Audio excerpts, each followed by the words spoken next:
Dans le cadre des sessions de l'APN, les journalistes se sont pressés pour poser leurs questions au ministre chinois des Affaires étrangères Wang Yi.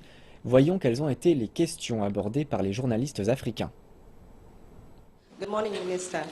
As China's economy has been slowing down, we've seen a drop in commodity demand. 15 minutes avant la clôture de la conférence de presse, Mwazipeza Sakala, journaliste zambienne, a finalement obtenu l'occasion de poser sa question au ministre Wang Yi.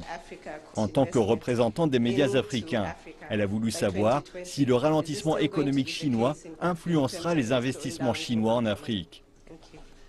C'est formidable d'entendre que même pendant ces deux sessions, l'Afrique est prise en compte et que le plan de la Chine est en fait conçu pour aider l'Afrique ainsi que la Chine.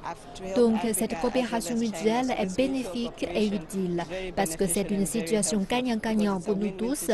Je pense que c'est très encourageant. La réponse du ministre a également rassuré les autres journalistes africains sur le fait que malgré les changements de la situation internationale, l'amitié et la confiance de part et d'autre ne changeront jamais.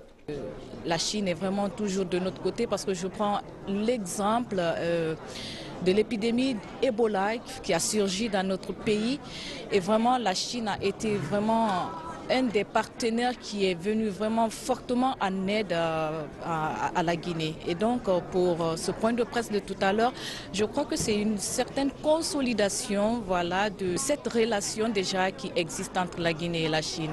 Je suis très heureux d'avoir vraiment la manière où la Chine appuie les États africains. Je suis très content dans tous les domaines, que ce soit les infrastructures, routières, les infrastructures de l'éducation ou l'infrastructure quelconque. Je suis très content.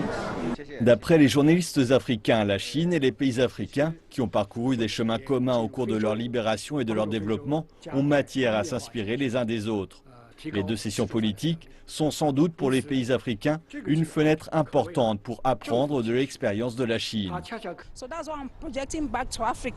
Donc c'est pourquoi je veux que les gouvernements africains voient que la Chine est en train d'appliquer le 13e plan quinquennal qui a commencé maintenant et qui prendra fin en 2020. Et tout le monde va s'assurer que le plan se déroule comme prévu et il est soutenu et tout le monde va faire des efforts pour affirmer que le plan sera rempli et mené à bien. Donc c'est pourquoi je veux que mon gouvernement voit cela, pour qu'il puisse avoir un plan à long terme qui puisse aider mon pays à se développer plus vite.